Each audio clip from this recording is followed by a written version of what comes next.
fellow movie buffs and film connoisseurs, it's your self-proclaimed cinema shogun here, and I just got done watching the new Texas Chainsaw Massacre movie over on Netflix. Now, before I go any further with this video, I want to warn you all, there may be some slight spoilers in this video, but this video is not going to be a full spoiler review. I'm not going to break down the whole movie scene by scene and tell you everything that happens and what I think about every single thing that happened in this movie, but there will be some slight spoilers. So if you haven't watched the movie and you want to go in fresh without knowing anything about it at all, then click off of this video and come back once you've watched the movie. But even if you still plan on watching the movie, this video will not spoil it for you overall. There just may be some little details in this video that give some things away, but not much. But with that being said, you've all seen the title of this video, that I said this is the most anti-woke movie of all time. And if you've watched the movie, you're probably wondering, well, why would I say that? Because the movie has the makings of a woke film. It has all of the ingredients right there. We have an interracial couple who are moving to the South, afraid that their love won't be accepted by others. We have a super woke feminist who just seems to be disgusted by everything in the world, who walks around looking like she smelled something bad the whole time, and she just looks at people like, you know, with her nose curled up 24/7.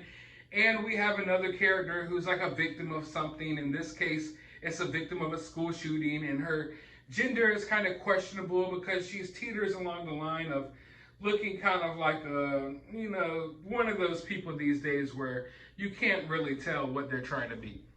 So it has all the makings of a woke movie. Even the very beginning of the movie, it goes through all of the normal woke steps. The movie literally begins with a lot of eye-rolling moments, at least for me. We have one of the characters talking about climate change and pollution. We have another one of the characters, you know, she sees someone with a gun and she gets triggered by it, and she talks all types of crap about people who own guns. And then they run into a Confederate flag and they have to go on a whole spiel about how the flag is, you know, bad and it's insulting and they need to take it down. So the whole beginning of the movie is just full of like woke virtue signals. It's going over the normal woke movie steps, you know, with the normal woke movie characters. But then it hits you.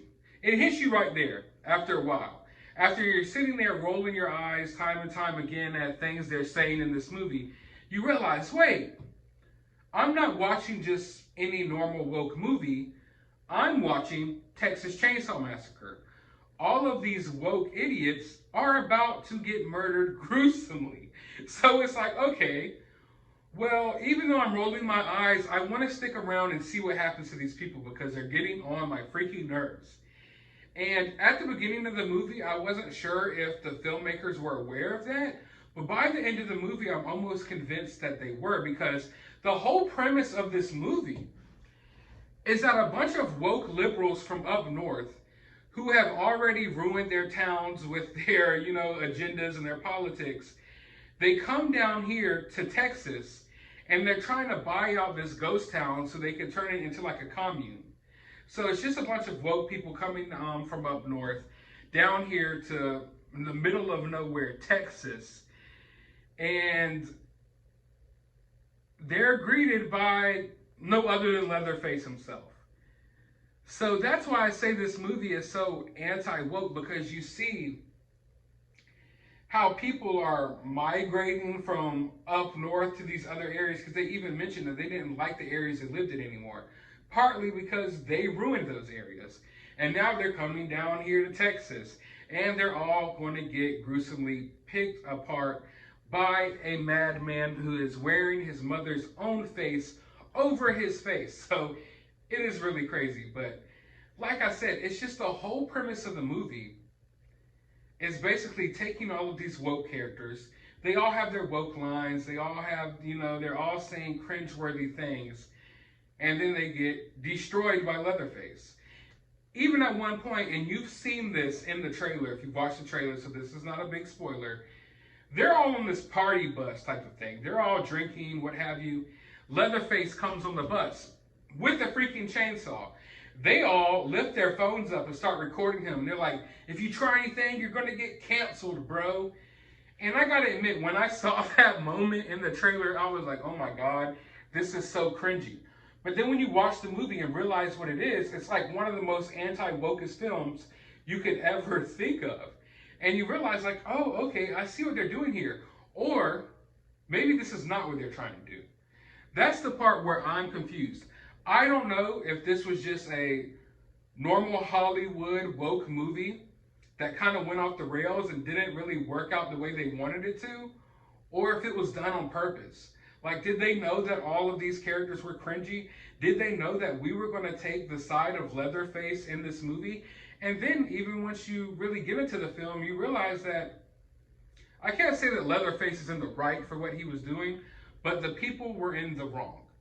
All of these woke people who were coming here trying to take over this ghost town, which was a ghost town for the most part, but Leatherface and his family still lived there. They pretended that they had the deed to his house and they were trying to kick his family out and what have you.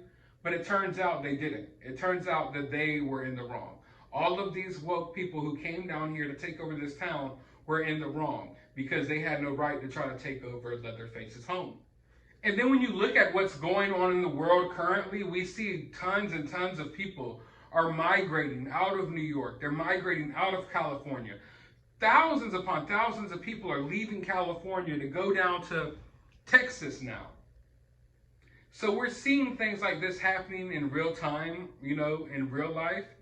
And this movie was basically playing off of that, or at least it seems like they were, because like I've stated, for the life of me, I don't fully know if these people realize what they were doing. If they realize how woke and cringy all of these characters came across, because all characters from all movies are woke and cringy nowadays. Except in this case, they all get knocked off brutally. And even at the end, when you think there's a slight happy ending, it still doesn't end too well for anyone involved. What I will say is there is one character that I did grow to appreciate over the span of the film, though the rest were really annoying. But that's why I say this movie is anti-woke, because the very message of this movie is anti-woke. It's all about, you know, people who've ruined where they live with their own agendas, and then trying to escape the hell that they've created to go create hell somewhere else where they're not really wanted and where they don't belong. And it's just it's so hilarious the way things wind up in the long run. But tackling how I feel about the movie overall, I enjoyed it. And it wasn't just because Leatherface is knocking off a bunch of woke people. I enjoyed it because it was different. And because Leatherface was absolutely bonkers in this movie. The way he was moving with the chainsaw, some of the moves he did with this chainsaw, next level. I really enjoyed it. There were some brutal kills here. You know, in any horror movie, you go to the kills when you're thinking about how you judge the movie. There were some pretty cool and interesting kills here. The premise of the movie, the plot of the movie, it was a small, more of a contained story, which I think all of the Texas Chainsaw Massacre movies are small, contained stories. So I guess in this aspect, I guess it plays out on an even grander scale than a lot of the movies do. But it's still a small, contained story. And the budget wasn't huge on this film. And I've seen a lot of takes out there. I know a lot of people hate this movie.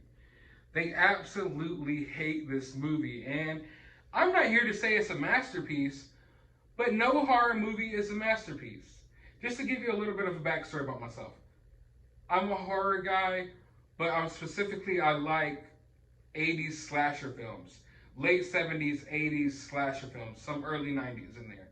Leatherface is probably on the bottom of my list when it comes to my favorite slashers, but I still like Leatherface nonetheless.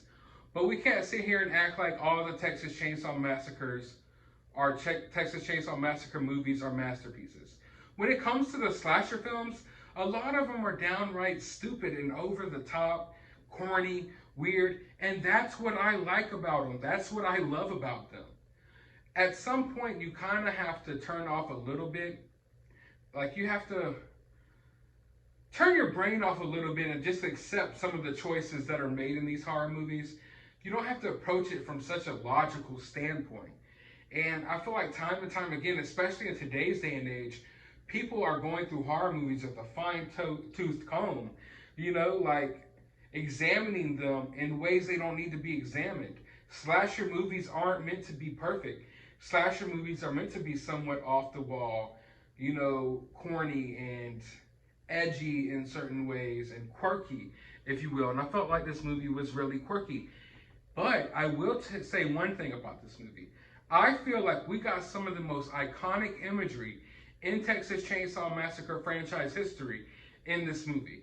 There were some scenes that were just, like if you could just pause it on your TV, they were absolutely glorious. They were just horror masterpieces. Seeing him in the cornfield or in the field that he was in while he's putting on the mask of his mom, seeing him rise out of the water. I don't want to spoil anything here, but I'm just saying there's so much iconic imagery in this movie that they nailed that. They got that down pat. People may feel certain ways about how the film played out overall, and it's definitely, it got over the top, it got a little corny in places, but the imagery from this movie, like if you just capture some certain stills from this movie, is some of the best we've ever seen in the franchise. And I would argue that this movie is better than some of the sequels that we've gotten. I really enjoyed it more than the last sequel, which I think was called Leatherface, if I'm not mistaken, or it was like an origin story. I wasn't really feeling that movie too much. This, however, I enjoyed. I think it's an awesome addition to the franchise. I think it has rewatchability value. I don't think it's something that you have to turn on and think about too much. You just turn on and you enjoy. There's not much to it, but what's there is entertaining. It's extremely entertaining to me. It didn't have, like, it didn't pause at all. The movie started and it was kind of just kept rolling all the way through until the end, for sure. There was really not many moments where you're bored. For the most part, you're on the edge of your seat, wondering what's going to happen to people. There's a lot of suspense in between kills, you know, so they don't just cheat you on the kills. It's not just Leatherface going ape shit out there killing everyone. There's suspense. There's build up to most of the kills in the movie. Although there is one point where he enters the party bus, spoiler alert, and there's a complete massacre. He takes out so many people on that bus, and it's over the top, but it's funny. And you just to see him going through this bus, and it's like the lights are flashing in a different way. So you got Leatherface with like neon lights, and it's just so cool. In my opinion, I thought this movie was really cool. And going back to what I said earlier, there was one character that I actually grew to appreciate, and that was the character that seemed to be a little confused about the gender, at least by the way they looked, who was actually a victim of a school shooting or something like that. I think that by the end of the movie, you'll grow to appreciate her character, because her character is the only character that I felt like got real progression over the movie. And you don't view her as like the main character of the movie from the beginning, but in reality she is. So I don't know, something about her character, by the end of the movie, even though at the beginning I was just completely rolling my eyes at the character, by the end I felt a connection to the character, and I see where they went with the character. Now there is another subplot in this movie where it's kind of like a Halloween 2018 plot, where one of Leatherface's original victims from the original movie comes back to kill him. I thought that was kind of stupid, because not only is it almost a direct rip-off of something we've already seen within the Halloween franchise, but the way it played out was kind of lame to me, and I wish that it wasn't even part of the movie. I honestly wish that that lady wasn't even part of the movie. But I don't want to get into too many details about that, because that's getting really spoilery. But I will say I didn't dig her part. But overall, I think this movie is something, if you're a Texas Chainsaw Massacre fan, I think you should watch it. Keep an open mind about it. If you're a horror fan, I think you should go watch it. Personally, I enjoyed the hell out of it. I probably enjoyed it a little bit too much. But if you've seen the movie, I want to know your thoughts about it down in the comments below. While you're down there, hit that thumbs up button, hit that subscribe button, ring that notification bell, and as always, find some time out of your day to go watch a movie.